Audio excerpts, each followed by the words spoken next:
Saya bilang, tidak ada gunanya Anda IQ-nya tinggi, tapi pemalas, tidak memiliki disiplin. Yang penting adalah Anda sehat, mau berkorban untuk masa depan yang lebih cerah. Assalamualaikum warahmatullahi wabarakatuh. Halo semuanya guys, kembali bersama saya. Kali ini kita akan membahas lanjutan dari kasus yang sudah pernah kita bahas sebelumnya ya guys. Nah, sekarang ini ada perkembangan baru yang sangat penting dari hasil penyelidikan yang sedang berjalan. Makin menarik dan makin jelas kebenarannya. Sebelumnya kita bahas kan tentang pilot Malaysia Airlines yang bernama Muhammad Saufi bin Othman tertangkap di Bandara Soekarno-Hatta membawa 26,1 kg narkoba. Dia mengaku ini sudah kali ketiga dia melakukannya. Kali pertama ke Sabah di dalam negeri Malaysia sendiri, kemudian kali kedua membawanya 7 kg sabu ke Jakarta dan berhasil lolos. Dan kali ketiga inilah yang akhirnya tertangkap. Di kolom komentar banyak banget yang tanya ya, kok bisa 2 kali lolos begitu saja? Kenapa baru sekarang ketahuan? Nah, ini penjelasannya lebih lengkap. 2 kali sebelumnya, dia itu belum masuk daftar perhatian guys. Sebagai awak pesawat, dia lewat jalur khusus yang pemeriksaannya lebih ringan dan hanya diperiksa secara acak. Jadi, saat kali kedua dia lewat, kebetulan tidak dipilih untuk diperiksa mendalam. Jadi, ya murni keberuntungan aja gitu loh. Tapi ketiga kali ini, Bea Cukai Indonesia sudah punya hasil analisis intelijen. Namanya sudah masuk daftar pengawasan. Jadi dia dipilih secara khusus untuk diperiksa teliti.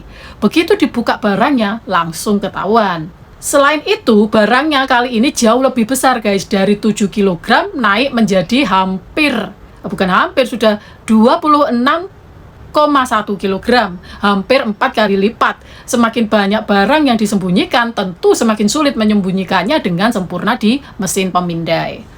Belum lagi dia sendiri makin ceroboh. Setelah ditangkap ternyata tes urinnya positif 3 jenis narkoba sekaligus, sabu, ekstasi, dan kokain.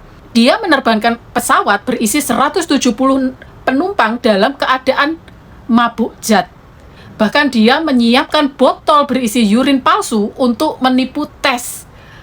Tadi di FYP saya lihat ada yang kayak dimasukkan di botol baby oil itu loh guys. Berarti dia sendiri tahu dia bermasalah, tapi tetap nekat karena bayarannya sangat gede guys. Nah, sekarang inilah perkembangan terbaru yang baru saja diumumkan oleh pihak berwenang di Malaysia. Polisi Malaysia melalui Departemen Investigasi Kejahatan Narkotika Bukit Aman secara resmi mengkonfirmasi bahwa mereka sudah mengidentifikasi 1 orang petugas yang dicurigai. Petugas itu berusia sekitar 30 tahun dan bekerja tepat di bagian pemeriksaan keamanan di area tempat pilot itu diperiksa sebelum berangkat dari KLIA. Dia saat ini sudah ditetapkan sebagai orang yang sedang diselidiki dan akan terus berkelanjutan dimintai keterangan secara mendalam dan bisa langsung ditangkap jika ditemukan bukti yang cukup.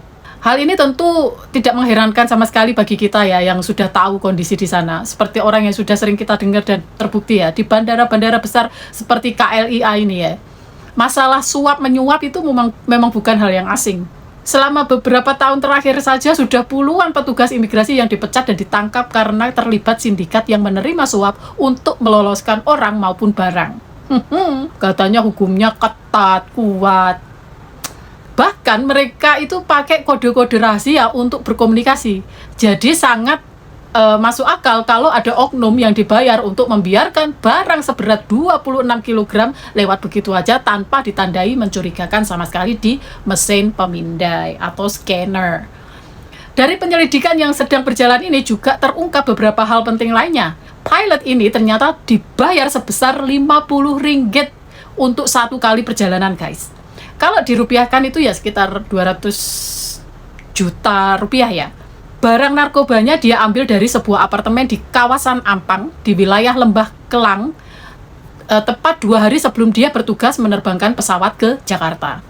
Sekarang polisi juga sedang melacak semua nomor telepon yang sedang berhubungan dengan dia untuk membongkar siapa sebenarnya yang ada di belakangnya.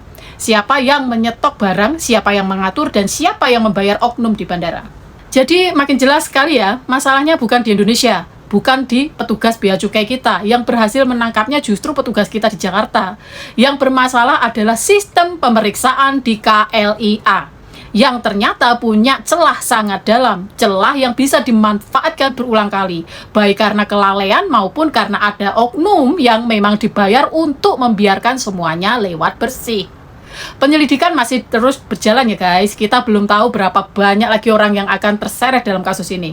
Apakah hanya satu petugas saja atau memang ada jaringan yang lebih besar yang sudah lama beroperasi di sana. Saya akan terus memantau perkembangan kasus ini dan akan segera membawakannya di sini begitu ada cerita baru. Semoga kebenaran segera terungkap sepenuhnya dan semua pihak yang terlibat dari yang membawa sampai yang membantu dari dalam segera dipertanggungjawabkan sesuai hukum yang berlaku. Kalau kalian mengikuti kasus ini dan merasa informasi ini penting, jangan lupa like dan bagikan agar lebih banyak orang tahu. Tetap ikuti akun ini untuk kelanjutan beritanya ya. Sampai jumpa di konten berikutnya. Terima kasih. Wassalamualaikum warahmatullahi wabarakatuh. Tanah air, ku tidak lupakan, kan terkenang selama hidupku. Proklamasi kami bangsa Indonesia dengan ini menyatakan kemerdekaan Indonesia.